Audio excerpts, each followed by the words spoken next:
할렐루야. 네. 하나님의 전을 찾은 여러분들에게 하나님의 은혜와 평강이 함께 하시기를 주님의 이름으로 축복합니다. 네. 오늘은 새해 첫날이죠. 명절 지키러 또 고향에 가신 분들도 있는데 또 있는 자리에서 또 이렇게 하나님을 예배하는 여러분들에게나 또 고향을 찾은 분들에게나 동일한 은혜와 하나님의 복이 임하기를 주님의 이름으로 축복합니다. 네. 오늘은 잘 되는 가정이라고 하는 제목으로 하나님 말씀을 전하겠습니다. 뭐 휴지도 보니까 잘 풀리는 집이라고 하는 그런 이름을 새겨놓고 파는 휴지가 있어요. 꼭 어디 이사한 집에 집들이 갈 때는 그거를 사갖고 가게 되더라고요. 누가 이름을 지었는지 참 지혜로운 것 같습니다. 여러분, 사람들은 다 누구나 복된 인생을 살기를 원해요. 그래서 우리가 그 시골에 살 때는 그렇게 복조리를 만들어 가지고 그렇게 가지고 팔러 다니는 분들이 있었고, 또 명절에는 저는 경기도 연천에서 자랐는데 이제 아버지께서 이제 동네 어른들께 세배가라고 이제 한복을 입혀가지고 저희 누나랑 이제 막내는 아직 태어나지 않아서 이제 누나랑 이렇게 아래 동네부터 윗 동네로 쭉 집집마다 다니면서 세배하러 다녔던 이제 그런 기억이 있습니다. 요즘에는 이제 그런 이제 전통이 없어졌는데, 그러면 이제 이 주머니가 있잖아요. 복주머니 들고 가 세배하면 거기다가 세뱃돈 넣어가지고 이제 받아갖고 왔던 그런 기억들이 있습니다. 여러분, 복을 얼마나 사람들이 좋아하고 받기를 원하는지 숟가락에도 복을 써놓고 그릇에도 복을 써놓고 그렇게 이 복을 기원하는 거예요. 하지만 여러분, 하나님은 복의 근원이십니다. 하나님은 복을 명하시고 복을 주시는 분이에요. 창세기에도 하나님께서 이제 아담과 하와를 지으시고 생육하고 번성하라, 땅에 충만하고 땅을 정복하고 다스려라 말씀하셨어요. 복을 명령하신 것이죠. 복 받아라 명령하신 것입니다.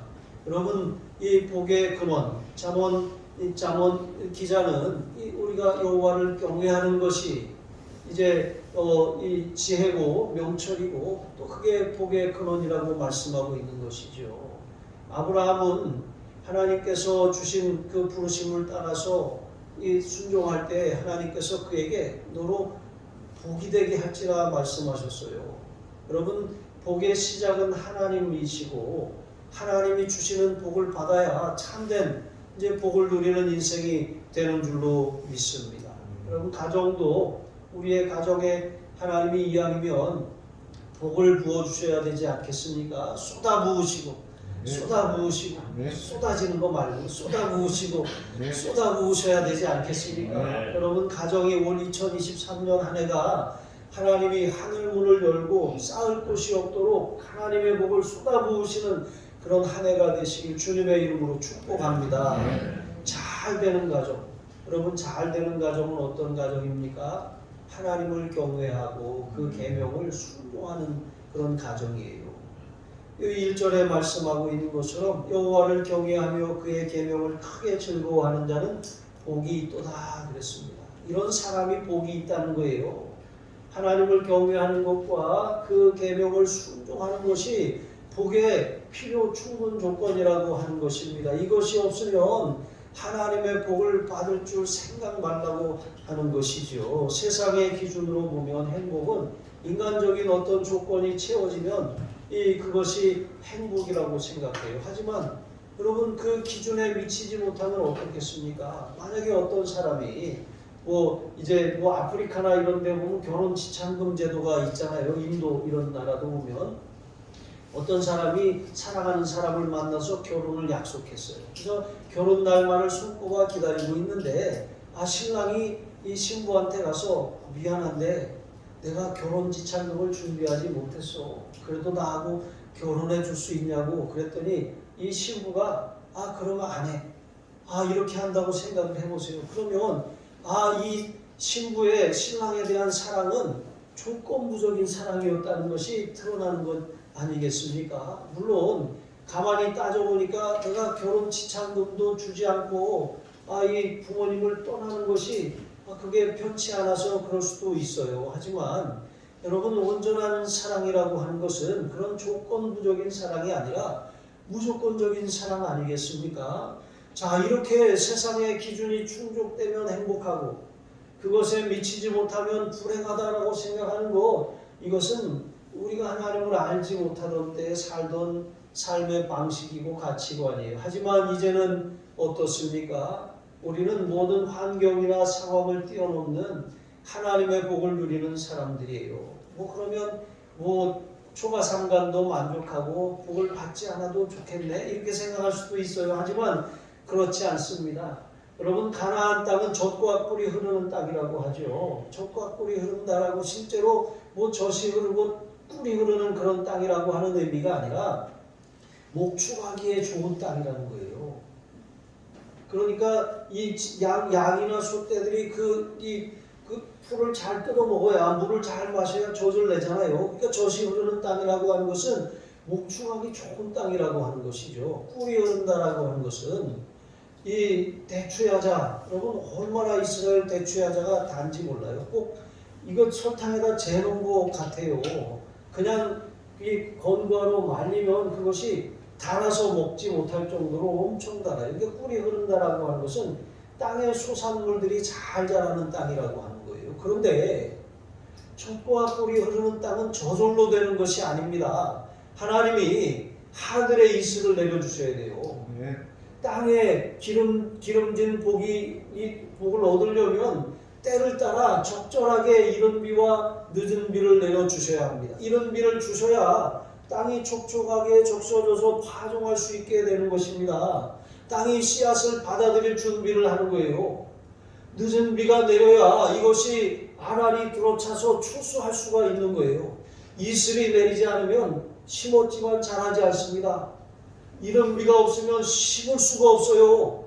늦은 비가 내리지 않는다면 기껏 수고한 수고가 다 헛된 일이 되고 마는 것입니다. 그러니까 이스라엘은 하나님만 의지하고 바라보며 살라고 하나님이 심으신 땅이 가나안 땅이에요. 하나님을 바라보면 그 땅이 젖과 꿀이 흐르는데 하나님을 바라보지 않고 자기 자신을 의지해요. 내년에 비가 안 올지 모르니까 우덩이를 파고 거기다가 물을 저축해야 되겠다. 여러분, 그렇습니다. 그런데 이스라엘 땅은 석회질이 많아요. 이 석회질 땅은 이것이 겉은 햇빛을 받으면 단단하게 굳어지거든요. 그런데 이 겉껍질을 벗겨내면 이걸 파내기가 쉽습니다. 자, 그런데 그렇게 이제 이 석회질로 된 땅에 저수지를 파서 물을 받아놔요. 근데 물을 받아놓는데 지진이 자주 일어나거든요. 지진이 일어나면 여기 균열이 생겨요. 그럼 아무리 딱딱하게 굳어있는 저수지도 바닥에 금이 가면 그 물이 다 새나가는 것이죠. 이스라엘이 두 가지 악을 행하였는데 그것은 이 생수의 근원 대신 하나님을 버린 것과 또 스스로 웅덩이를 판 것인데 그것은 물을 저축하지 못할 터진 웅덩이라고 말씀하셨어요. 여러분, 가나안 땅에서는 자기가 자기의 힘으로 노력하고 저축해서 살 수 있는 땅이 아니에요. 하나님을 경외하고 하나님을 순종할 때 하나님이 이슬을 내리시고 이른 비와 늦은 비를 주셔야만 살 수 있는 땅, 젖과 꿀이 흐르는 땅이 되는 것입니다. 하나님을 경외하고 그 계명을 순종하지 않으면 말짱 세상 말로 꽝이에요. 꽝. 도루묵이 되고 마는 것입니다. 그 수고가 다 헛되게 돌아가고 마는 것입니다. 우리 가정도 마찬가지예요. 하나님은 우리 가정에 하나님의 복을 담아주시기를 원하셔요. 생육하고 번성하고 충만하고 정복하고 다스리기를 원하셔요. 그런데 우리가 하나님을 의지하지 않고 하나님을 경외하지 않고 하나님의 말씀대로 살지 않으면서 우리가 온갖 일을 하면서 우리의 가정을 어떻게 잘 나은 가정으로 만들어 보려고 노력을 해요. 하지만 여러분, 지진 한번 나면 다 물이 새나가는 것처럼 삶의 환란이 찾아오면 그거 뭐 하는 건 다 하루아침에 다 없어지고 마는 거예요. 그러니까 우리가 하나님을 경외하는 것이 얼마나 귀한 축복인지를 깨달아야 한다는 것이죠. 경외한다는 것, 그것은 안 믿는 사람들에게는 하나님의 심판에 대한 두려움이에요. 공포심입니다. 그러나 믿는 자의 경외함은 이것은 거룩한 두려움이거든요. 이런 두려움은 공포심이 아니에요. 존경에서 오는 두려움이고, 하나님이 창조주시고 능치 못하심이 없으시고 우리의 삶의 모든 것을 주관하시는 전능자라고 하는 사실을 믿을 때 오는 거룩한 그런 두려움이 바로 경외감이라고 하는 것입니다. 창세기 35장에 보시면 야곱의 두 아들 시몬과 레위가 이제 자기의 여동생을 겁탈한 그 세겜 사람들을 속여갖고 다 남자들을 죽였어요. 그러니까 이 복수를 그렇게 이 살기가 등등해서 살인 기계처럼 복수를 했는데 그 일이 가나안 족속들에게 아주 분을 일으키는 그런 그 계기가 되지 않았습니까? 그런데 야곱이 그 밤에 두려워 떨고 있는데 하나님이 꿈에 그에게 말씀하셨어요. 일어나 베델로 올라가라 말씀하셨거든요. 야곱은 하나님께서 가나안 땅에 다시 돌아오게 하시면 이곳이 하나님의 성전이 될 것이고 이곳에서 하나님을 예배하며 하나님 앞에 소득의 10분의 1을 드리며 하나님을 나의 하나님으로 섬기겠습니다. 이렇게 약속해놓고 막상 가나안 땅에 다시 돌아오니까 베델로 가지 않았어요. 세겜 땅에 머물렀던 것입니다. 세상에 머물면서 하나님과의 약속을 차일피일 미루고 그렇게 살았던 거예요. 그러다가 그 사랑하는 딸이 그 세겜 족속에게 겁탈을 당하고 또 그들에게 살해 위협을 느끼는 아주 중대한 위기를 만나게 된 거예요. 그러니까 이제 비로소 야곱이 하나님을 다시 바라보는 것입니다. 그러니까 하나님이 그가 서원했던 그 약속을 상기시키시는 거예요. 일어나 베델로 올라가라. 하나님께서 이제 그에게 말씀하신 대로 야곱이 순종해서 다시 회개하는 마음으로 베델로 올라갑니다. 그때 35장 5절에 보시면 그들이 떠났으나 하나님이 그 사면 고울들로 크게 두려워하게 하셨으므로 야곱의 아들들을 추격하는 자가 없었다.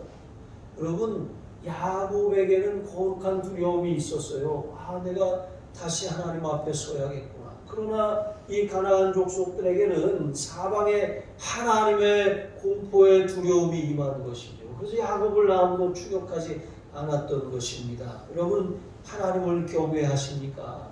하나님을 경외하는 마음을 가지시기 바랍니다. 하나님을 경외하는 자에게 시편 25편 12절에 보니까 택할 길을 가르쳐 주신다고 약속하셨어요. 또 시편 145편 19절에는 부르짖음을 들으사 구원해 주신다고 약속하셨습니다. 시편 115편 11절에는 도움이 되시고 방패가 되신다고 약속하셨어요. 또 잠언 10장 27절에는 장수하게 하신다고 하셨어요. 이게 하나님을 경외하는 자에게 주신다고 하신 약속입니다. 또 잠언 14장 27절에 보시면은 생명샘이 흘러서 사망의 그물에서 벗어나게 하신다고 했습니다. 여러분, 사람이 아주 그냥 근심이 깊으면 뼈가 마른다 그러잖아요. 뼈가. 어제 사고를 끓여보니까 이게 정말 이게 골 빠진다라고 하는 말이 이런 거구나. 한 3번 끓이니까 뼈가 속이 다 녹아서 다 빠져요. 그러니까 사람도 그냥 환난과 근심과 그런 고난 가운데 있으면 아주 뼈가 마른다 그러죠. 그냥 다 골 빠져버리는 거예요. 여러분, 골 빠지지 마시고 하나님이 주시는 그런 이 강건함, 영적인 그런 이 강건함을 누리시길 주님의 이름으로 축복합니다. 생명샘이 흘러나오는 거예요. 속에서부터. 골다공증도 걸리지 마시기를 바랍니다. 여러분, 하나님을 경외하는 자에게 주시는 약속이에요. 또 전도서 12장 13절에 보시면 하나님을 경외하고 그의 명령을 지키는 것이 사람의 본분이니라 그랬어요. 여러분, 이게 솔로몬의 결론이에요. 솔로몬은 부귀영화를 누렸어요. 전무후무한 축복을 받은 사람이 솔로몬 왕입니다. 그런데 솔로몬의 결론은 이 다 헛되다는 거예요. 그러니까 하나님을 경외하고 그 명령을 지키는 것이 본분이다. 이것이 이 세상에 우리가 존재하는 이유고 목적이라고 분명히 말하는 것이죠. 여러분 하나님을 경외하시기를 바랍니다. 하나님을 그럼 경외하는지 안 하는지 어떻게 알 수 있습니까? 하나님을 경외하는 자의 대표적인 특징은 그 명령, 하나님의 말씀을 순종하는 거예요. 그것도 그냥 순종하는 게 아니라 즐거운 마음으로 순종하는 사람입니다. 여러분 우리가 말씀을 짐으로 생각하십니까? 의무감이나 무거운 아주 그냥 짐덩어리로 생각하십니까? 그럼 말씀을 순종하기가 어려워요. 그런데 말씀을 우리가 즐거워하고 그것을 주야로 묵상하고 그것을 영의 양식으로 삼으면 우리가 그것을 순종할 수 있거든요. 우리가 아까 부른 찬송가에도 갈 길을 밝히 보이시니 그랬잖아요. 기쁘게 듣고 순종하세. 여러분 하나님 말씀을 기쁘게 듣고 순종하는 사람이 바로 하나님을 경외하는 사람이에요. 이렇게 억지로 하나님의 말씀을 억지로 그냥 마지못해서 순종하는 것이 아니라 인상 쓰면서 하기 싫은데 또 이렇게 하라고 하시나. 여러분 이게 아니라 정말 즐겨 순종하는 사람이 바로 경외하는 사람이라고 하는 것이죠. 이사야 1장 19절로 20절에 보시면 너희가 즐겨 순종하면 땅의 아름다운 소산을 먹을 것이요 너희가 거절하여 배반하면 칼에 삼키우리라 말씀하셨어요. 즐겨 순종하는 것의 반대는 거절하여 배반하는 거예요. 그러니까 즐겨 순종하지 않는 것은 사실은 순종하는 것 같지만 하나님 보시기에는 거절하여 배반하는 것과 다르지 않다는 거예요. 여러분 히브리어는 자음만 있고 모음이 없어요. 이 모음 아예 이오 이런 게 없어요. 그러니까 자음만 있다 보니까 그 히브리어의 그런 단어들의 모음을 달지 않으면 이게 문맥에 따라서 이런 뜻도 될 수 있고 또 저런 뜻도 될 수 있는 거예요. 그래서 그것을 표기를 꼭 해줘야 되는데 이게 점을 또 실수로 안 찍을 수도 있고 그렇잖아요. 자 히브리어 중에 칼이라고 하는 단어가 헤레브라고 합니다. 그리고 쥐엄열매라고 하는 단어는 하루브라고 해요. 헤레브 하루브. 이 모음을 붙이면 이렇게 다른 발음이 되는데 이 자음은 똑같다라고 하는 것이죠. 자 그런데 탕자가 아버지를 떠나서 호랑방탕하게 살고 또 다 재물을 탕진하고 거기에 가뭄도 들어가지고 먹고 살 길이 막막해져서 그가 돼지 치는 곳에 가서 돼지를 치는데 먹을 게 없으니까 쥐엄 열매를 먹고자 하는데 그것도 쉽지가 않은 상황이 되었어요. 여기 쥐엄 열매라고 하는 것, 칼이라고 하는 단어와 같은 자음을 쓴다 그랬잖아요. 그래서 이스라엘 사람들은 언어유희라고 하죠. 야, 너 그렇게 살다가 너 칼에 삼켜. 너 그렇게 살다가 쥐엄 열매 먹어. 이게 무슨 말이냐면 너 하나님을 경외하지 않고 그 명령에 순종하지 않고 그렇게 네 멋대로 살면 너 거지꼴을 면치 못할 거야. 너 쥐엄 열매 먹는 신세가 될 거야. 이 말이에요. 저기 북한의 그 아나운서가 하는 말처럼 거지꼴을 면치 못할 것이다. 이렇게 된다는 거예요. 여러분 우리가 하나님을 경외해야 되는 이유가 바로 거기에 있는 것입니다. 땅의 아름다운 소산을 먹는다는 것은 아까 말씀을 드렸던 것처럼 하나님께서 하늘의 문을 여셔서 때를 따라 매일 이슬을 내려주셔요. 때를 따라 적당한 이른 비와 늦은 비를 내려주시는 거예요. 이것이 없으면 시작을 못해요. 이것이 없으면 하다가 도중에 끝나버리는 거예요. 이것이 없으면 결과가 좋지 않아요. 하나님의 은혜가 없으면 아무것도 아니라고 하는 것이죠. 엘리야 때에도 아합과 그 이세벨의 아주 극심한 우상 숭배로 3년 6개월 동안 하나님이 하늘을 닫아서 비를 내리지 않으셨잖아요. 이것처럼 이스라엘은 하나님의 은혜로 사는 땅이기 때문에 반드시 하나님을 경외하고 하나님의 계명을 순종해야 살 수 있습니다. 여러분 우리도 우리의 가정도 마찬가지입니다. 정말 하나님을 경외하는 가정, 하나님의 말씀을 생명으로 알고 그 말씀에 철저하게 순종함으로 말미암아 하나님이 하늘에 이슬을 주시고 때를 따라 이른 비와 늦은 비를 내려주셔서 여러분의 수고가 풍성하게 결실하는 가정 되시길 주님의 이름으로 축복합니다. 그러면 하나님이 여호와를 경외하는 가정에 주시는 이 본문에 나타난 대표적인 축복들이 무엇입니까? 첫 번째로 후손의 복을 받는다는 거예요. 그 후손들이 강하고 탁월하고 세상 가운데 강하여 용맹을 떨친다는 것입니다. 선한 영향력을 발휘하는 그런 후손들이 그 가정에서 계속 태어나는 거예요. 여러분 우리 교회 하늘사랑교회를 해서 그렇게 기도하세요. 하나님 우리 교회에서 이 교회 학교에서 위대한 지도자들이 길러지게 하여 주옵소서. 위대한 그런 목회자들이 길러지게 하여 주시옵소서. 우리 자녀들 가운데 하나님의 이 역사를 그렇게 내 도구로 쓰임 받는 그런 자녀들로 세워지게 하여 주시옵소서. 이렇게 기도하시기 바랍니다. 하나님은 출애굽기 20장 6절에 보시면 하나님을 사랑하고 그 계명을 지키는 자에게 천대까지 은혜를 베푸신다고 했습니다. 여러분 하나님을 경외하는 자들은 자녀들이 잘 풀려요. 여러분 지금까지 안 풀렸다고 걱정하지 마세요. 이제부터 다시 시작하면 돼요. 하나님 내 자녀들의 삶을 하나님 손에 맡겨드립니다. 잘 풀리는 집, 저 집 자식들은 다 잘 풀렸어. 여러분 저와 여러분의 집이 그런 집이 되시길 주님의 이름으로 축복합니다. 정말 자녀들에게 이 다른 것 물려주려고 하지 마세요. 돈 없으면 어떻습니까? 신앙 물려주지 않으면 다 아무것도 아닌 것입니다. 다윗 왕은 이제 왕으로서의 그런 40년의 통치를 맞춰갈 무렵에 이제 그의 날이 얼마 남지 않았음을 알았어요. 그래서 아들 솔로몬을 불러다 놓고 마지막 유언을 하는데 사실 유언이라기보다 마지막 명령입니다. 이렇게 말합니다. 내가 이제 세상 모든 사람이 가는 길로 가게 되었다. 너는 힘써서 대장부가 되고 내 하나님 여호와의 명령을 지켜 그 길로 행하여 그 법률과 계명과 율례와 증거를 모세의 율법에 기록된 대로 지키라. 그리하면 내가 무엇을 하든지 어디로 가든지 형통할 것이다.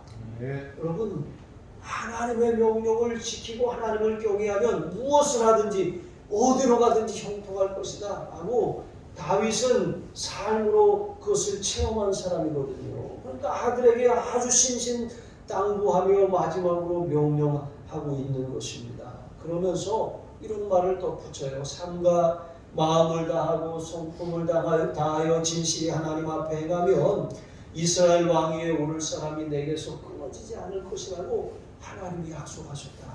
여러분 그러나 솔로몬은 이 아버지의 유언을 잘 받들었습니까? 그렇지 못했잖아요.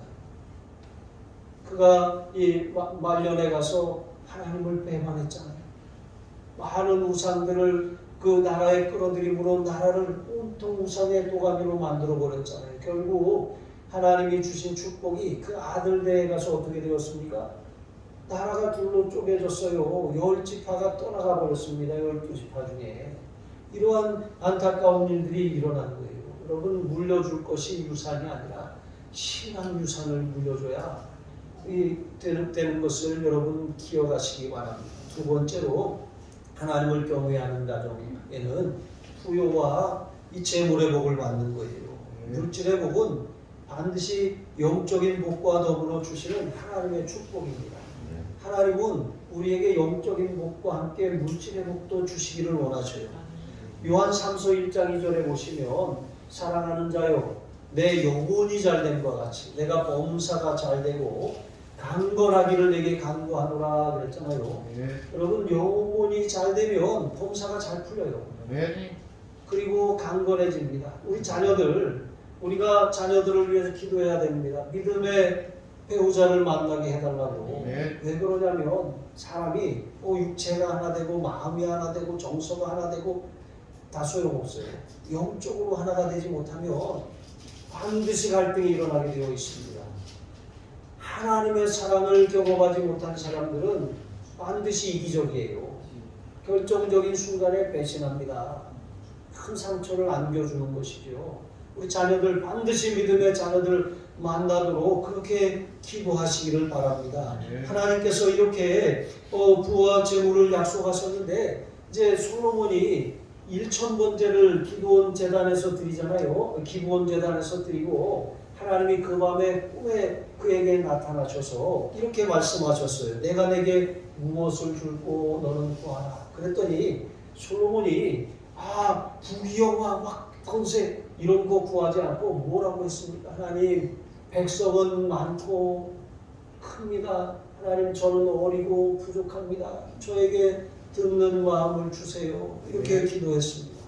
듣는 마음을 주사 백성을 잘 이 재판하고 송사를 분별할 수 있게 해주세요. 그러니까 지혜를 구한 거잖아요. 그랬더니 하나님께서 내가 장수도 부도 원수의 생명도 구하지 않고 오직 송사를 듣고 분별하는 지혜를 구했으니 내가 이것을 너에게 주겠다. 그리고 또한 내가 구하지 않은 이 부귀와 영광도 내게 줄 것인데 내 평생의 왕들 중에 너 같은 왕이 없을 것이다. 이 엄청난 축복을 받은 것입니다. 여러분, 이처럼 하나님께서는 우리에게 우리가 영적인 것을 구하면 또 물질적이고 외적인 것을 더하여 주시는 분이셔요. 그러면서 솔로몬에게 하나님이 이런 당부를 또 하셨어요.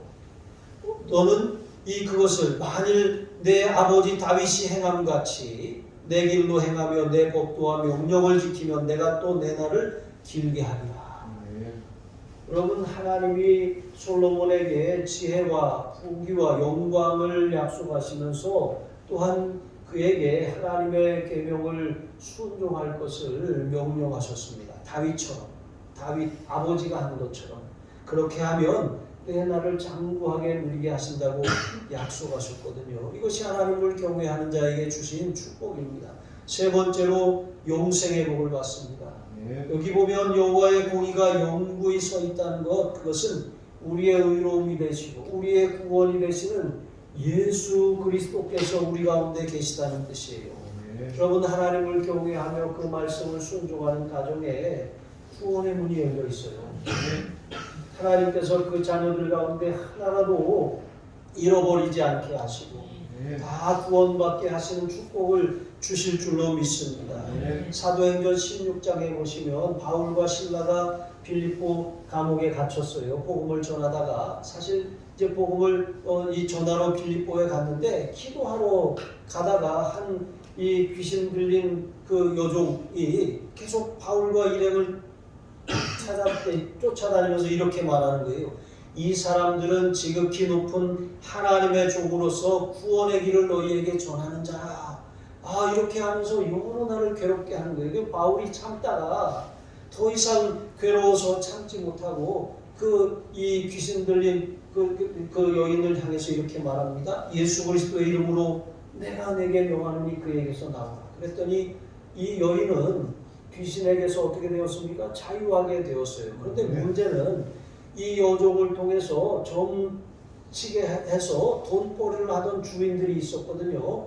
이 사람들의 소득이 끊어졌잖아요. 그러니까 바울과 실라를 이제 관리들에게 가서 고발합니다. 가서 이 관리들이 그들을 재판해서 매를 때리고 옷을 벗기고 찢기고 그렇게 착고에 채워서 깊은 감옥에다 갖다가 가둬버렸어요. 그런데 바울과 실라는 그 밤중에 무엇을 했습니까? 기도하고 찬송하는 거예요.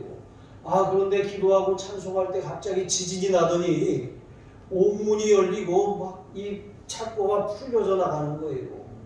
큰 두려움이 임한 것이죠. 그러니까 간수장이 자다가 깜짝 놀라갖고 죄수들이 다 도망가는 줄 알고 자결하려고 합니다. 그랬더니 우리가 여기 있으니까 죽지 말라고 그렇게 합니다. 그랬더니 이 간수장이 어떻게 합니까? 엎드려서 선생들이여 내가 어떻게 하여야 구원을 받을 수 있습니까? 그랬더니 바울이 이런 말을 합니다. 주 예수를 믿으라. 그리하면 너와 내 집이 구원을 받으라. 여러분, 너와 내 집이 구원을 받으라 그랬잖아요. 실제로 이 간수장은 바울과 실라를 데려다가 씻기고 먹이고 입히고 또 그에게 복음을 듣고 그와 온 집이 다 이 구원을 받게 되었습니다. 여러분, 이렇게 해서 빌립보 교회가 이러한 과정을 통해서 세워진 것입니다. 여러분을 통해서, 여러분의 부모와 형제와 일가와 친척과 친지들과 동료들이 주님께로 돌아오기를 주님의 이름으로 축복합니다. 네. 오직 성령이 너희에게 임하시면 너희가 권능을 받고 예루살렘은 가까운 가족들을 말하는 거예요. 온 유대와 여러분 우리의 삶의 일가 친척들을 말하는 거예요. 사마리아와 여러분 우리가 일하면서 관계하는 세상 사람들을 말하는 거예요. 땅끝 우리가 이 전혀 알지 못하던 사람들, 비행기에서 만났거나 해외 여행 가서 만났거나 하는 그런 사람들을 말하는 거예요. 이 지경이 점점 내게로부터 점점 넓혀져 가는 것이죠. 네. 우리가 주님을 제대로 만나면 우리를 통해서 우리와 우리의 집이 구원을 받게 될 줄로 믿습니다. 이번 명절이 가족 구원의 원년이 되시길 주님의 이름으로 축복합니다. 네 번째로 하나님을 경외하는 가정은 흑암 중에도 빛이 일어난다고 했어요. 흑암은 아무 소망이 없는 완전한 절망 상태예요. 깜깜해서 빛이 없는 거예요. 여러분 요즘에 보니까 가스비가 폭탄이 떨어졌더라고요. 그래서 한 2배는 나온 것 같아요. 교회도 그렇고 집도 그렇고 아니 어떻게 이렇게 작년 대비 이렇게 2배나 나왔지? 깜짝 놀랐습니다. 갑자기 또 올렸다잖아요. 가스값을. 근데 또 전기 요금을 또 올린다는 얘기가 있어요. 참 서민들 살기 힘든데 우리가 더 기도를 많이 해야 될 것 같아요. 위정자들을 위해서. 월급보다 이 올라가는 세금 속도가 갚아야 될 이자 그 비율이 더 많이 올라가는 시대를 우리가 살고 있잖아요. 그러면 하나님이 더 많이 주셔야 되지 않겠습니까? 기도해야 되는 것입니다. 무슨 얘기하다가 가스 요금에 했습니다. 여러분 이게 이 깜깜한 터널 가운데 있으면 빛이 하나도 보이지 않아요. 그냥 마치 갱도에 갇혀진 광부들처럼 아무런 살 소망도 없는 그런 상황을 우리가 만날 때가 있잖아요. 나 이제 끝났구나. 나 이제 끝이구나. 여러분 그런 흑암이 우리에게 임하였다고 할지라도 하나님을 경외하고 그 계명을 즐겨 순종하는 사람들에게는 빛이 임하는 거예요. 네. 말씀을 펴놓고 아무 소망이 없는데 아무것도 기댈 것도 아무것도 바라볼 것도 없는데 말씀을 펴놓고 기도하다 보면 갑자기 말씀이 비처럼 우리에게 확 비춰오는 거예요. 네. 여러분 다윗은 시편 57편에 보면 다윗이 엔게디 굴에 그렇게 갇혀 거기서 숨어 지낼 때 지은 시거든요. 이 엔게디 굴에서 바울이 아니고 다윗이 아주 절체절명의 위기를 만났어요. 사울이 수천의 군사들을 끌고 포위망을 좁혀오는데 너무 기가 막힌 일이잖아요. 너무 두렵고 떨리는 그런 상황입니다. 그때 하나님 앞에 이렇게 호소하는 거예요. 하나님이여 내게 은혜를 베푸소서. 내게 은혜를 베푸소서. 정말 하나님이 아니면 살 수 없잖아요. 하나님이 날개 그늘로 품어주시지 않는다면 마치 새 사냥꾼의 올무에 금방 사로잡힐 수밖에 없는 일촉즉발의 그런 상황이 닥쳐온 거예요. 그런데 막 군사가 막 몰려오는 상황에 갑자기 반전이 일어나요. 사울이 오다가 군대를 멈춥니다. 너네 물러가 있어 하면서 굴 속으로 용변을 보러 들어가는 거예요. 혼자서. 다윗과 그 용사들이 그 안에 있는데 그 용변을 마치고 아무 일도 없었듯이 나갔잖아요. 그 사이에 다윗은 이 사울의 옷자락 끝을 칼로 베었습니다. 그리고 동굴에서 사울이 멀어졌을 때 소리쳐서 이제 이 사울을 불렀습니다. 그랬더니 이 사울이 깜짝 놀라서 다윗이 자기를 죽일 절호의 기회를 얻었는데도 죽이지 않고 옷자락만 뺀 것을 보면서 다윗에게 이렇게 이 말을 합니다. 여호와께서 나를 내 손에 붙이셨으나 내가 나를 죽이지 아니하였도다. 여호와께서 내게 손으로 갚으시기를 원하노라. 나는 내가 이스라엘의 왕이 될 것을 분명히 확신한다. 그리고 내 나라가 견고히 설 것을 안다.